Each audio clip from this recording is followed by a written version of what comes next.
Lightning like Steve McQueen. I'm in the fast lane when the light turns green. And I built tough, I ain't nothing but grit. Cause I made rugged blood, sweat, and spit. Yeah, like a horse I fly. Better push yourself in for a bumpy ride. I like to play hard, but I work harder. And I weather the storm cause I'm built stronger.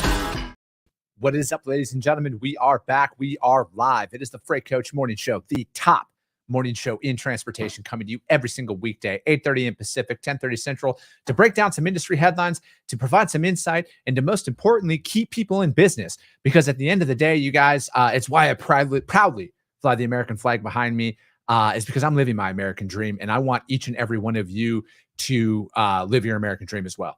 And for me, you guys, we're here to change the industry. We're here to progress this industry. We are here to make this industry move forward in the direction and get the respect that it deserves, as opposed to what it does, what it doesn't. You know, so with that being said, though, I do have a major announcement, Michelle LeBlanc. You are correct in that. But before we get into any of that, I got to give a shout out to my friends over at VHub. You guys, vhubapp.com. They are, you know, whether you're a broker, carrier, or shipper alike, we all need access to trailers. Right now, especially when the market is changing and fluctuating, this is a great way for you to separate yourself in the market. And then frankly, if you're a small carrier or an owner operator, you should never have to shut your business down if your trailer's in the shop. And the best part about it, you guys, they pay to do this. You get paid to move these trailers, and that is on top of the freight that you put in the back of those trailers. So with that being said, with what they're working on right now, you guys, they have a Clearfield, Utah to Henderson, Colorado, and you get paid $700 to do that. That is a reefer, brand new 2023 53-foot reefer. They also have West Palm Beach, Florida, to going to Aquasanse, New York, and that is a reefer as well, 2016. You get paid $1,500 to do that. And again, you guys, that's on top of the revenue that you get for putting freight in the back of that trailer. And then also, finally, my favorite city, Ron Burgundy's hometown, San Diego, California, going to Selma, Texas. You get paid $750 to do that. And that is a brand new reefer as well, 53-footer. Hit him up, you guys, vhubapp.com. My man, Xavier Campos, he's already in the audience right now. Stacy Steen, she'll probably be in the audience as well. Hit him up and just let them know that the Freight Coach sent you. Let me see here. Sunny Sharma, good fucking morning to you, sir, as well. Let's do it. Let's have a great day. Orange shirt gang. It just says YouTube user, but good morning from your neighbor here in Utah. I love it, man. West Coast represent. I'm down here in Phoenix, Arizona. Loving it out here. Yes, you are correct, Michelle. Again, Lance, let's fucking go. You are right, sir. Zach Williams, good morning to you as well. SPI3PL.com. You guys hit him up if you want to become a freight agent and take control of your financial future. Hit him up, you guys. Drew Driscoll, let's fucking go. Good to see you in here. Bob Hazrati, good to see you as well. And joining us in here today on this fabulous Tuesday. Yes, Tuesday. And it is also day 127 of the Freight Coach Morning Show. And it is also a subtle reminder of there being a truck parking issue in this industry, as well as a facilities issue. And again, these aren't topics that I'm only going to talk about. And then when it's convenient for me, I'm going to continue to talk about this stuff day in and day out until there is actual fundamental change that is happening in this industry with these in regards to this. And frankly, I understand that there's both sides of the story. But again, we need to continue to bring this stuff up until there's something that's done with it. Also, diesel is still at 400. 400. It seems like $4.83 a gallon is where it's at. We're still up $1.35 a gallon year over year. It's good to see that it's trending down. It's nothing to celebrate just yet, but yes, it is. It's insane. It's insane what it is. And again, that's why you got to hit up VHub, you guys, because they can subtly help you lower your overhead cost if you are a trucking company as well. Let me see here. Stacy Steen. See, she's in the audience right now. You guys can hit her up. Papa Bear in a Chair is back. Shout out to SPI, amazing company to work for. Rodney Bell, let's go. Bill McIntyre, good morning, everyone. Vitali, my brother from Canada, is bringing the eagle and maple leaf together for a form of unity here. And then Paul Martin, and he's good morning from sunny Toronto. Is Toronto actually sunny right now? I figured you guys were in your perpetual cycle of winter that is coming on. But anyways, here, Rob Cameron, good morning. Good to see you out here in the show. Let me see. Erica Hamilton, good morning. Yes, let's make it a good one. It's always a good morning, you guys. Let me see here. Otto, good morning, sir. Good to see you in here as well. Damn, we're going big today. We're going big. Yeah, there's no better time than the present.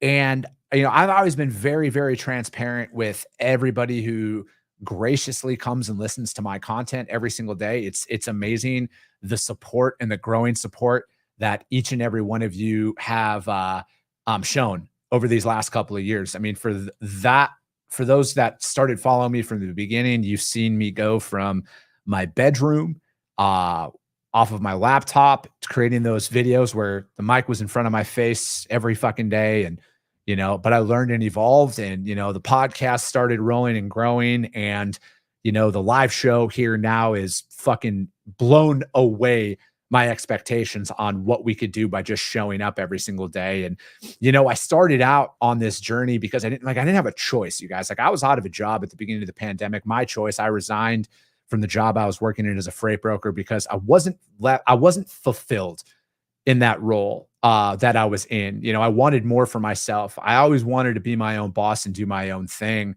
And it was God's way of showing me that, hey, I was out of a job at the beginning of the pandemic. Nobody is hiring. And it forced me to actually go for what I had been wanting. And frankly, it didn't force me. It was the opportunity that I had been asking for. It just came in this form. And, for the last 2 years now, I have been working as a consultant with companies, doing sales and operations training for freight brokerages and trucking companies. And, it's been a phenomenal ride with that.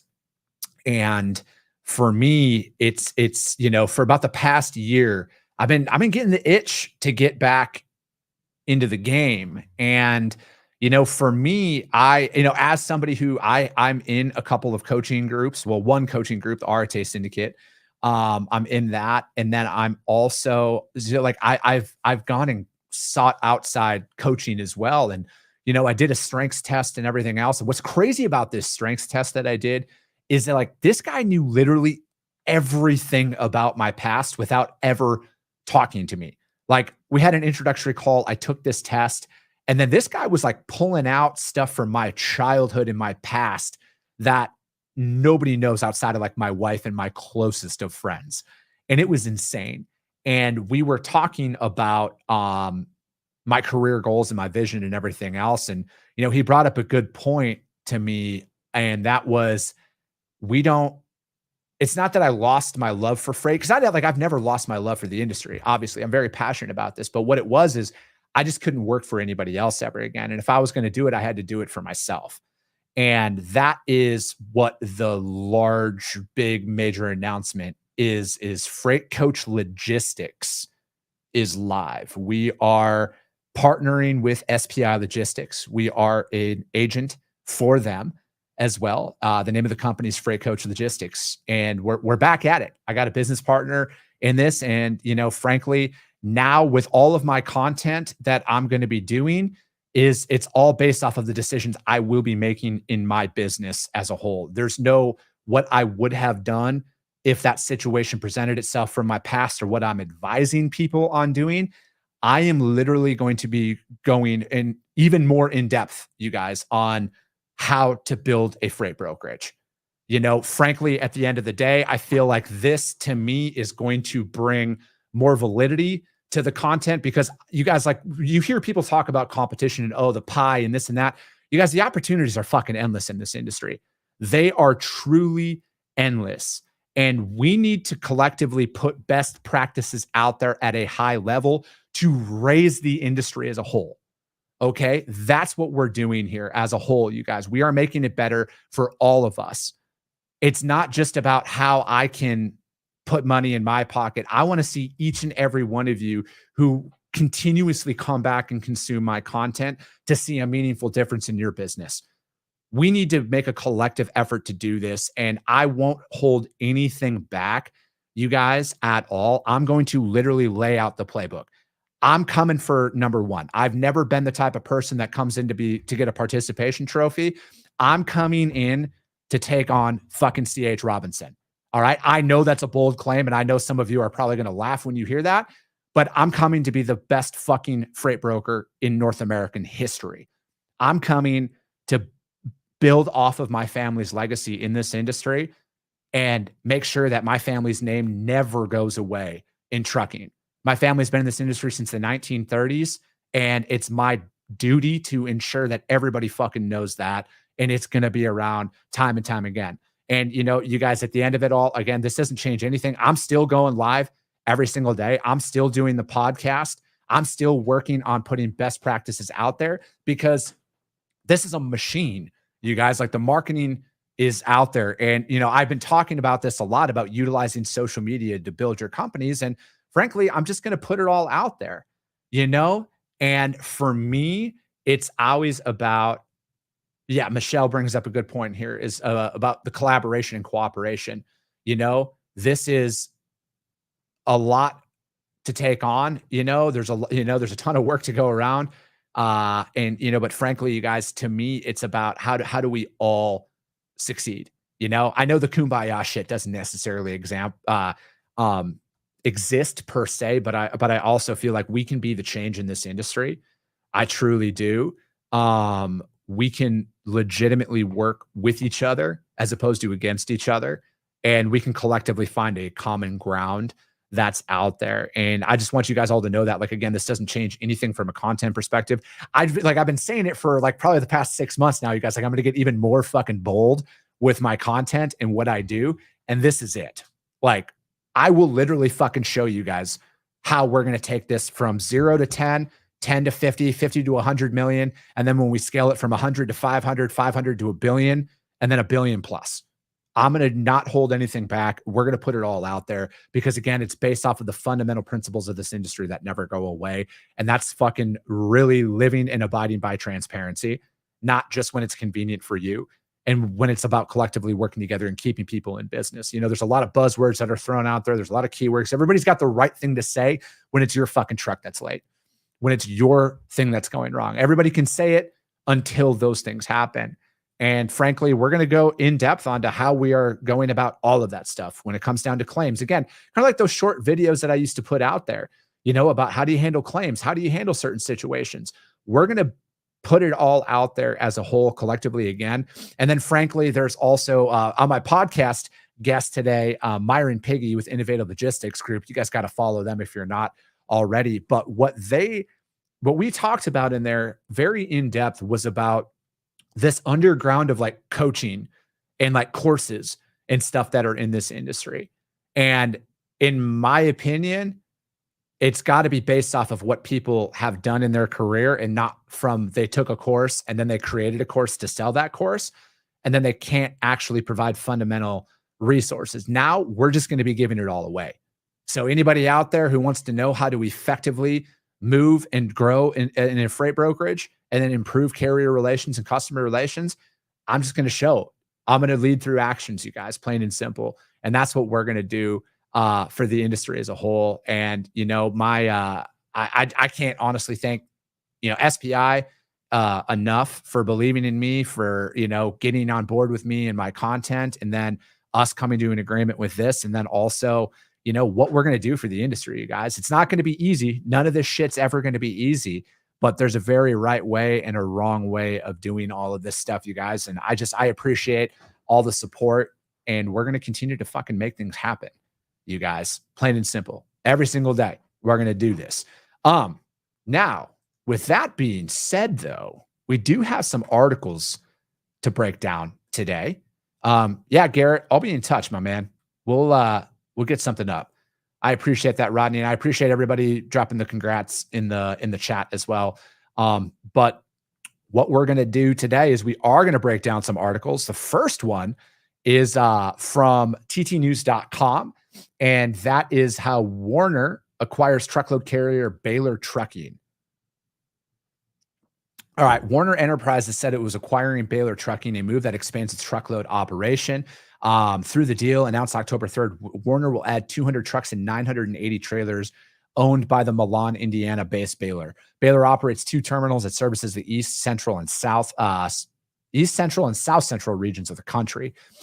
Baylor, with its high highly skilled professional drivers and non-driver associates, further strengthens our portfolio and exceptional service and stellar reputation, said Derek Leathers. He's the CEO of Werner. We expect this transaction to be completed in a year and anticipating buying power synergies through integrated management of combined fleets. The Baylor leadership team and workers will remain in place, including 234 professional drivers. Werner said the deal will increase its fleet size by 2.4%. And then Leathers noted that both companies have similar customer-centric cultures. Both Werner and Baylor believe deeply that our professional drivers are the backbone of our companies. Both companies were founded by their first driver. We look forward to welcoming the Baylor team and working together. Werner did not disclose the purchasing price. It noted, however, that Baylor achieved $81.5 million in revenue for the 12 months ending in August 31st. And yeah, it's, again, I think that we're going to continue to see the M&A space increase here this year. I think that there is going to you're going to see a lot of the mid-sized companies. Well, I don't know if it's going to be a lot of them, but you'll see some more of these strategic partnerships that grow in, because I think you're going to see it now more than in the past, and it has a lot to do with the fact that with equipment, for example, we talk about this, that like equipment is delayed and new orders aren't being fulfilled and everything else, and like warehousing space is non-existent in a lot of places. So I think a lot of these companies are buying up existing companies just because that's their only way to actually grow and expand out their fleet in this market, So I think you're going to start seeing a lot more of this. And, I don't know if it's a good thing or a bad thing for the industry. I'm sure it's a good thing for Baylor, and yeah, Barry, I'm right there with you, man. Barry Wimberly, it's 2008, 2009 all over again when it comes down to it. But I think that it's from some people's perspectives, I'm assuming this is Warner's stances, is it's probably more cost effective to buy out the infrastructure of a company and add the assets through acquisition, the assets as in the trucks and the trailers themselves, than it would be to wait for the OEMs to be able to produce all of this stuff by next year. So again, it's exciting times in this industry, you guys. But again, like, I know that this drum has been beaten already, but like what we're going to see is this is how freight markets operate, though. Like, this is the market that we're seeing right now. And Garrett, you bring up a good point. It might be worse. It may be worse. It could be. But I think what we're going to see overall here, you guys, is this is how most freight markets operate. This is how the market was when I first got into the industry, and there's ebbs and flows to all of this stuff. But I think, like, rest assured, you guys, if you are honestly operating the way that a lot of people post how they operate, you're going to be just fine. It's the ebbs and the flows of the market. My personal strategy here going forward, and when we're growing out Freight Coach Logistics, is, for me personally, you guys, it's going to be, I'm going to be going after certain freight segments, and then I'm going to be going after it on a lane by lane basis. As we grow and as we scale, that strategy will remain in place. I don't believe in playing the freight markets. I believe in creating your own freight market. It's hard, don't get me wrong, because it's a lot easier just to post up loads. It'd be a lot easier just to post up loads on a load board than it would be to invest in a relationship with Bowers Trucking. It would be a lot easier to do that. But I want to invest in trucking companies, because at the end of the day, that's the only thing that really matters, you guys. And again, technology is great, but I say this all the time. Your technology doesn't mean shit if you don't have trucks to show up. The fundamentals of this industry are never going to change. All right. They're never going to change, because a lot of people, and I see this a lot on social media, is when the technology fails, they don't know how to operate. I was brought into this industry on that cold calling mentality. Now, is there more efficient ways? Probably, but I haven't found a more effective way than picking up the phone and finding out if the way that you operate aligns with what your shippers are looking for. Because I'm not the best at everything. I'm really fucking good at a lot of things, but I'm not the best at everything. And I can always improve. And I know that at the end of the day, you need to work through a lot of these scenarios with customers and carriers like to identify who's in there. And I just don't believe in gutting out a carrier when the market shifts. Like, has what happened? Like, yeah, carriers were making money. Congratulations. So were you, brokers. You were making a shitload of money over these last 18 to 24 months as well. So right now, when the market shifts, why are you fucking bottoming them out? Pay them a fair price. Pay them what they need to move their freight. Because in a normal freight market, you guys, which we're in, you're going to make your money in volume. You're not going to make your money on one fucking truckload anymore. All right? Those days are gone. You're going to make your money in volume. And that's my strategy with it. And again, that's what I've seen success in the past. As always, you guys, I've only moved 3 truckloads in my career. So we'll find out. That article was from ttnews.com, and it was Werner acquires truckload carrier Baylor Trucking. Next article is from Fleet Owner. And this is what can fleets expect in 2023? And it goes on to say, we've been on a wild ride these last several years, including dealing with the pandemic, seeing seismic shifts in purchasing behavior, navigating supply chain disruptions, yada, yada, yada. Let's see. Sean Story, a VP of Capital Equipment and at National Lease, offered his thoughts on the subject, saying that 2023 is going to be very similar to 2022. He expects continued OEM allocations, supply chain disruptions, price increases, and surcharges. OEMs are on the record of saying that once again allocations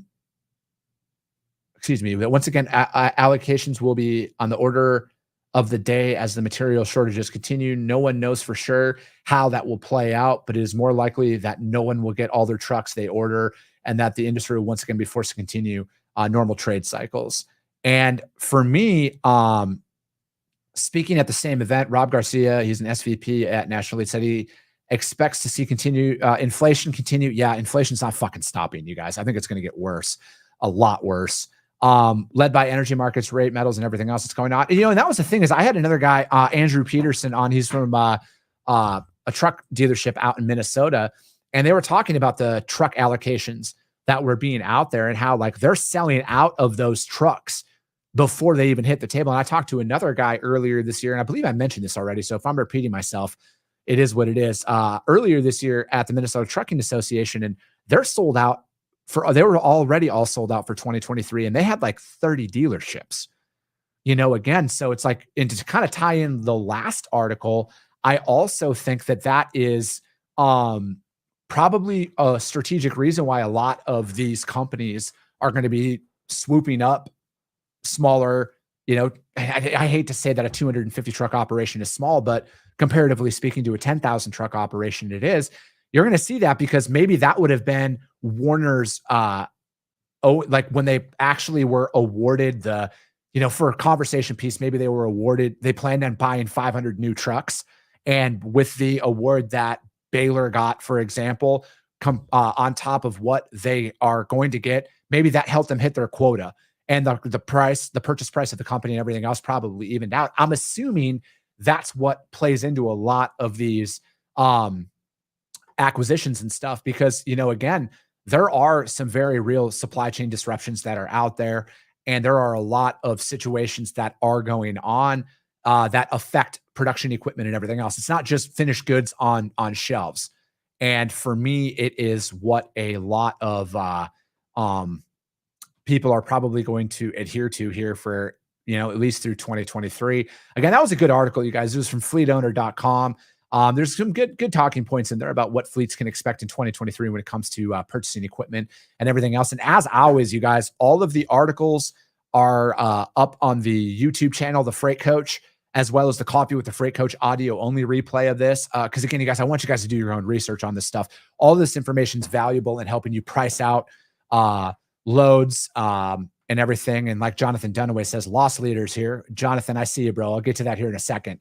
But it's, again, you guys do your own research on this stuff. And if you're going to go over there and hit up the replay, do your boy a favor and subscribe to the channel and everything. And if you could rate it on iTunes and Spotify, it helps the show. That's all I can ask at the end of the day. I appreciate you guys. Let me see here. And then also the last article. So this was a good one. And I wanted to save this for one of my ocean freight friends, like Lauren Began. She was on my show. She's been on my show a few times. You guys hit her up. She knows a lot about ocean freight, as does Steve Ferreira. But this one was from the JOC, And this is first post OSRA shipping invoice complaint Snags Flexport. We are all very aware of who Flexport is. OSRA 22, which was a bill signed into this, in mid-June that puts greater scrutiny on how ocean carriers and NVOs handle billing. There's a company that is seeking reimbursement of $56,000 and the nullification of another $49,000 in detention charges stemming from an alleged incomplete invoice Flexport issued in June and August, OSRA 22 requires detention and demurrage in invoices sent from either a shipping line or a terminal to an importer or its receiving party to contain 13 data elements, including the date of the container made available. Most of the 19 invoices issued allegedly were missing several data elements, including the date the container was made available, the allowed free time in days, the start date and free time, and the end date of the free time, the applicable detention and demurrage. And the new invoice data elements enforced the FMC are intended to protect shippers from being wrongly billed for excess storage. And in no surprise, Flexport refused to clarify the invoices. Again, this is solid information if you're playing in the ocean freight game or you're looking to it or a customer's coming to you to ask about this stuff, because there are some new laws that were put into effect here recently. So I would check it out, you guys, joc.com. First post OSRA shipping invoice complaint Snags Flexport. Let me see here. Jonathan Dunway, my man from Veritas Logistics out in Cincinnati. I'd like to do some discussion on what outsourcing loss leader loads to take over markets is doing to truck drivers. Seems like a topic the who's who among freight influencers are avoiding because they advocate for drivers like yourself. I'd love your take. I personally think on this in particular, I believe you're talking about the post that was put out there a couple weeks back, Jonathan. I don't believe in becoming a loss leader on a lane because it's just a short-term thing. And it's just playing into the category of you're just going to do that until you're just going to start rejecting loads. And it's just to play the contracted market against the spot market for what it is. And then when the market flips, you are going after and rejecting every single load and only moving it on spot to trying to make your money back. And yes, it is at the expense of the driver in these situations. I'm not going to sit here on some pedestal and say that I've never fucking done that stuff before. But as always, I learned the hard way, and those are the people who pay the greatest price here. And again, my tune has changed on the fact about knowing what a carrier needs to operate. As a broker, for the most part, I didn't really take that into consideration, but I do now. I want to know what it costs to run a truck and what their break-even point is so I can accurately price that out with the carriers that I work with long-term. And I believe in taking on a lane just to bottom out the market. I don't believe in that at all, because who wins there? Like, in all reality, as a company, as a brokerage, you're losing money, like you're potentially costing your customer in the long run as well, because and what I mean costing them is their on-time percentage is going to eventually start to falter on that, because no carrier is going to take that load for conversation piece. If the market is $1,800 and you bid it out at $1,500 and you're trying to pay $1,300 or whatever that looks like, it's going to cost you eventually. Eventually, it's going to get to a point where carriers are going to refuse to go in there. And I feel like you're almost painting the shipper's location as a negative out there, where carriers aren't going to want to go in there. They're not going to want to go in there. They're not going to want to service a certain account because the load isn't paying a lot. And then when you take it on as a loss leader, there's a big difference between taking it on to get in the door and, playing the long game of minimal margin profits, as opposed to you're going to tank a market out, which I feel like that post was intended to do as a whole here. Jonathan, I hope that answers your question. It's a strategy that I've seen. I don't like it at all. I think it costs your customers and your carriers alike in the long term to do that. Yeah, man, I hope that answers your question on that. I don't personally agree with it, but it's an opportunity for Veritas. I could tell you that, man, because I know you guys don't do that. But that's it for today, you guys. The Freight Coach Morning Show, the top morning show in transportation. We'll be back every single weekday, you guys, 8:30 a.m. Pacific, 10:30 Central. We'll break down these industry headlines. If you saw value in this, though, share the show. That's all I can ask, because if you see value in it, your network's going to see value in it as well. I appreciate you guys all so much, and we'll be talking to you soon.